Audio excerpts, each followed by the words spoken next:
Olá, meus amores, bom dia. Então, hoje nós iniciamos mais uma aula de geografia, dando continuidade ao nosso conteúdo da semana passada, que é deriva continental. Então, no século XX, o cientista Alfredo Wegener, ele criou a teoria da deriva continental. O que é essa teoria da deriva continental? Ele acreditava, que os continentes, há milhões de anos, eles estiveram todos reunidos, todos juntos em um único continente, que era a Pangeia, há 230 milhões de anos atrás. Então, já há 200 anos, Pangeia se divide entre Laurásia e Gondwana. Já há 130 milhões de anos, logo depois, Laurásia e Gondwana, elas começam a se fragmentar, formando esse formato que nós temos atualmente, que nós conseguimos perceber atualmente nos mapas. Então, por que Alfredo Wegener acreditava nessa teoria? Porque ao observar os formatos dos continentes, ele percebeu que a América do Sul com a África se encaixavam. Foi encontrado fósseis, Então, já em 1960, a ciência ela começou a acreditar no movimento dessas placas tectônicas. Então, o movimento das placas tectônicas, a teoria do movimento das placas tectônicas vem a confirmar a teoria continental de Alfredo Wegener, que ele não conseguiu provar porque naquele tempo não existia como ele provar. Mas já em 1960, a teoria do movimento das placas tectônicas confirma todo o estudo de Alfredo Wegener, E como é que essas placas tectônicas elas se movimentam? As placas tectônicas elas se movimentam através das correntes de convecção. O que são essas correntes de convecção? Então, como é que ocorre esse movimento das correntes de convecção? O material mais quente do manto, ele sobe, dando lugar ao material que está mais frio, que estava aqui em cima. Então, esse material mais frio, ele desce e se aquece aqui embaixo, À medida que ele se aquece aqui embaixo, ele sobe novamente, dando lugar a materiais que estão mais frios aqui em cima, gerando uma corrente de convecção. E essa corrente, ela faz com que as placas tectônicas se movimentem, certo? E existem 3 movimentos das placas tectônicas, que são o convergente, o divergente e o transformante. O movimento convergente é quando as placas elas se encontram e elas colidem, elas batem uma na outra, digamos assim. O movimento divergente é quando as placas tectônicas elas se afastam, certo? E o movimento transformante é quando elas passam uma pela outra, certo, pessoal? Então, são esses 3 movimentos: o movimento divergente, convergente e o transformante. Então, o movimento convergente, que é quando as placas colidem, eles dão origem à formação de montanhas, certo? Porque quando essas placas colidem, o que acontece? Forma-se um dobramento. Essa placa aqui, ela se dobra, se elevando, formando montanhas. E muitas vezes essa outra placa passa aqui por baixo, elevando essa.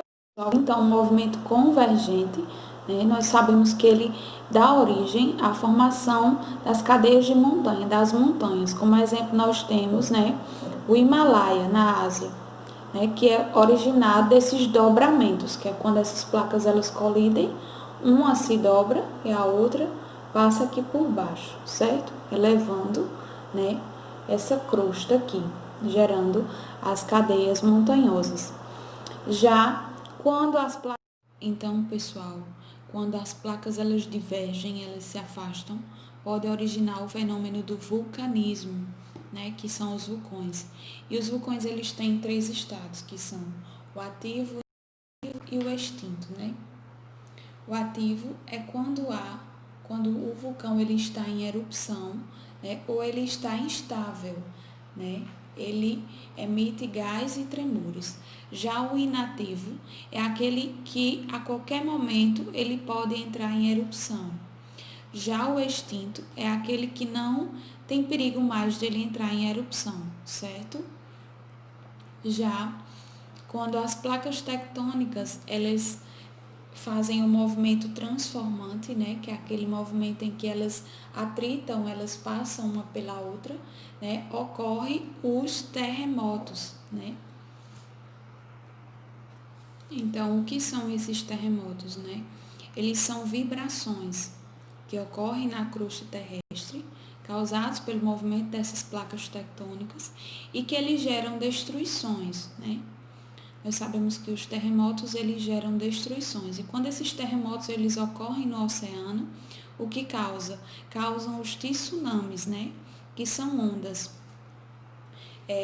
Essas ondas, esses tsunamis, né? Que são ondas, quando elas estão no oceano, elas não têm uma grande altura, mas à medida que ela vai se aproximando do continente, né? Elas perdem a velocidade e elas ganham altura.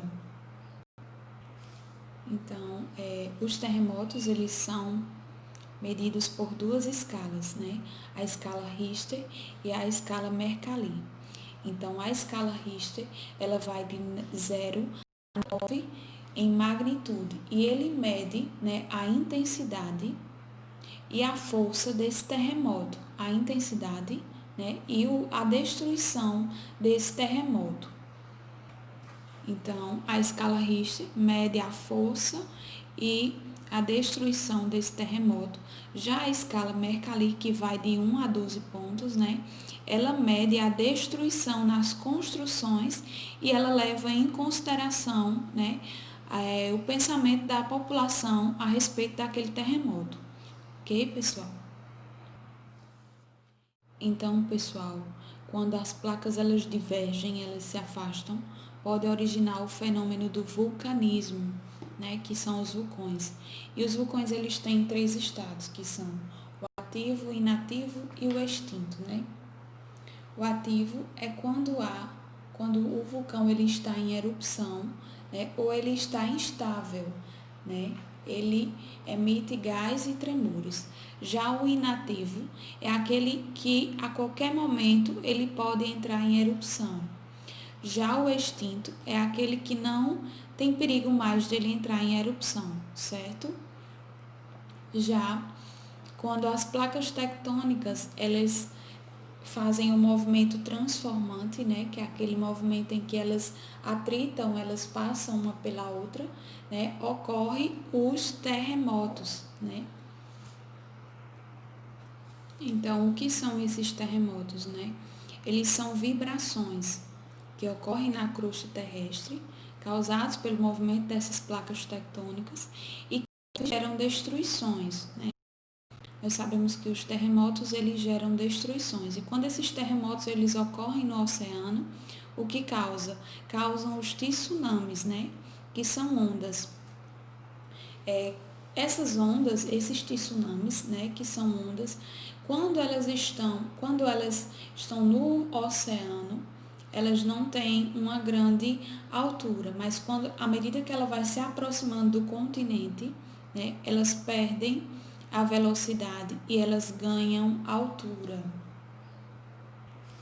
Então, os terremotos eles são medidos por duas escalas, né? A escala Richter e a escala Mercalli. Então, a escala Richter ela vai de 0 a 9 em magnitude e ele mede, né, a intensidade e a força desse terremoto, a intensidade, né, e a destruição desse terremoto. Então, a escala Richter mede a força e a destruição desse terremoto. Já a escala Mercalli, que vai de 1 a 12 pontos, né, ela mede a destruição nas construções e ela leva em consideração, né, o pensamento da população a respeito daquele terremoto. Ok, pessoal? Então, pessoal, essa foi a nossa aula de hoje, né? Até a próxima. Eu espero que vocês estejam bem. Fiquem com Deus e se cuidem, viu? Até a nossa próxima aula.